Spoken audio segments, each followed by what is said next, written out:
All right, good morning. My name is Jeffrey Katz. It's Jeffrey-Katz, and I'm the chief of the Boynton Beach Police Department. I appreciate you taking the time to come out this morning. As I'm sure most of you recall, in August of 2014, one of our police officers, Jeff Williams, was run over by a vehicle fleeing from police. Jeff's spine was broken in 2 places and had to be surgically fused back together. Jeff lost a piece of one of his ears. His face was permanently disfigured. And during his stay in Delray Trauma, caring medical personnel spent over 2 hours digging pieces of asphalt from his face and body. To this day, Jeff is still undergoing physical therapy several times a week, and months later, he struggles in immense pain as he works toward the goal of someday returning to full duty. And before we go any further in the statement, I'd like to take this time to thank the public and the press for the overwhelming support that's been expressed toward Jeff during his recovery. It's made a great deal of difference, and so thank you. The driver of the car that struck Officer Williams is Byron Harris. Harris endangered the public by leading officers on a chase that exceeded 100 miles an hour up and down I-95 and eventually along residential streets. Harris is a convicted felon with an extensive criminal history. And no part of Harris's conduct before or during this incident can reasonably lead one to believe that he had any inclination to comply with our officers' efforts to take him into custody. In fact, in the post-arrest interviews, the 2 occupants of the car Harris was driving expressed that Harris shared concerns that he couldn't stop because he believed he had just killed a cop. After Harris and the other 2 occupants of his vehicle were apprehended, we were contacted by the Palm Beach County Sheriff's Office, who told us we might want to take a look at a video which was captured by their aviation unit during the pursuit and arrest. The video depicts 2-dimensional heat signatures of the vehicles and persons on scene. This video, which we will present for you in a few moments, is far from a complete representation of what transpired during this entire incident. Like all depictions of confrontation, this video is difficult to watch.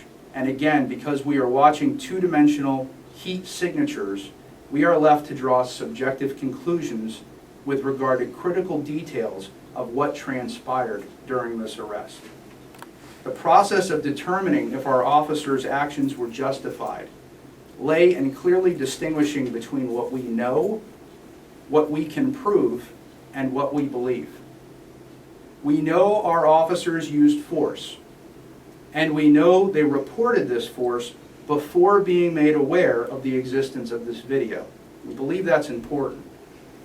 But the question is, was the level of force reasonably objective based on the level of resistance they experienced and the fear officers felt as they confronted these subjects who they believe had just killed one of their coworkers? This video provides no insight into those critical questions. Harris endangered everyone's lives, not just the officers, but the public as well, by driving the way he did to get away from police when he thought he murdered a police officer.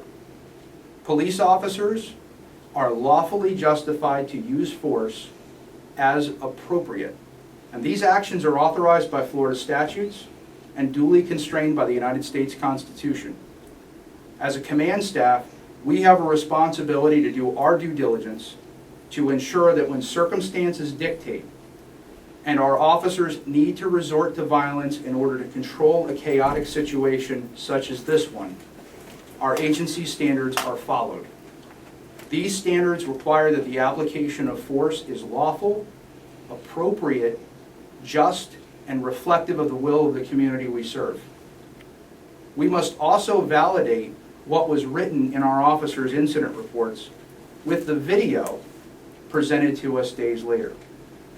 As a department, we don't possess the technology or expertise to accomplish this objective.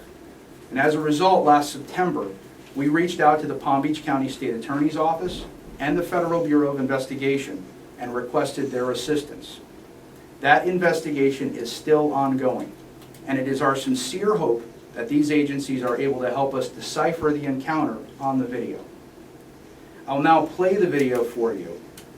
Following the video, I'll do my best to answer any questions you may have.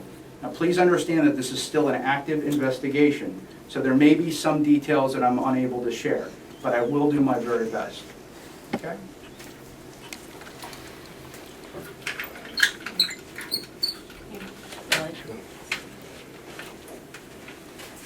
Is everyone ready? We're dispatching dispatch 6th Avenue. Or approaching 6th Avenue, I'm sorry, approaching 6th Avenue. Approaching 6th and Delta, you confirm that? Did you say a shot was fired or not? 54 Delta 2, can you rise if you want? Bravo 40 rise, take him out. Stay in pursuit, defense over, get the lead. Alright, we're getting off the 6th Avenue. Stand by for east or west.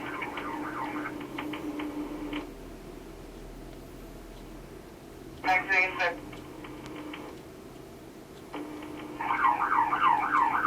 Stand by, continually keep in line, we're going eastbound.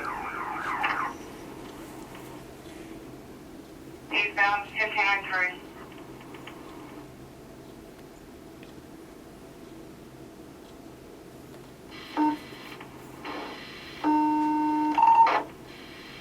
Eagle, we're overhead, southbound South A Street. Tower southbound, dead ends shortly. Support. Looks like you might be going out, stand by.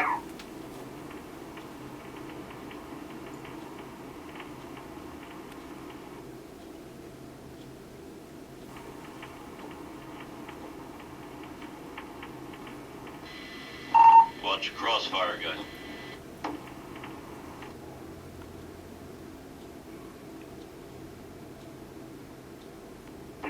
Location.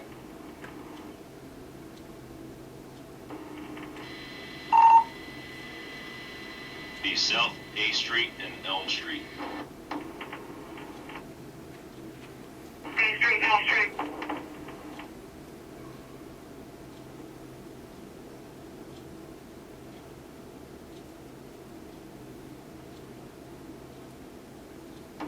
You know what I'm saying?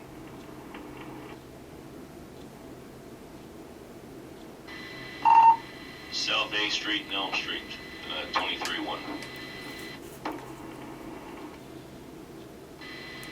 Vehicle stopped, 1 detained so far. Camera 1, camera 1.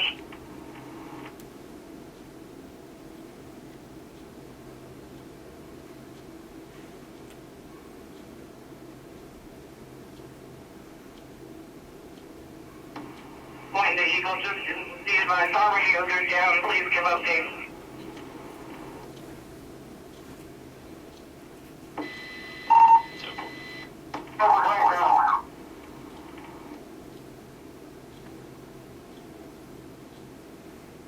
That's 19. Oh, custody. Camera 1, custody, 219.